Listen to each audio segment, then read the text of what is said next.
This is the classic Stanley PowerWinder, a long tape that a lot of us have used for years for laying out foundations, fence lines, stake lines, anytime you need 100, 200, or even 300 feet of tape. Let me just show you the way this guy works. It's pretty straight up. You got a handle up top, you got your cranker here. When you're cranking, you flip it over and crank it in. And when you're pulling tape, you can pull tape just like this, or you can pull it out straight and pull tape if this thing's gonna be hitting on your hand.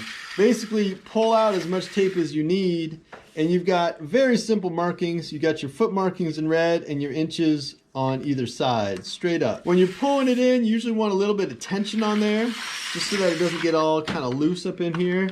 And it cranks fast. This thing will really crank it in fast. Like I said, 200-300 feet of tape out there will just crank up in, I don't know, 15-20 seconds. It's got a handle on the back, and you can store it by cranking this guy just a little bit over and flipping it down.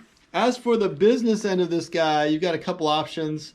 You can run a narrow stake, like a rebar or a narrow stake here, or you can bite on with the teeth on one side. There are other options out there. Crescent makes one. There are other tape measures out there that are long for laying out foundations, but the Stanley tape winder is kind of a classic. I don't really know anyone who does foundation work or fence work who hasn't used one of these guys. They are just a commonplace on the job site.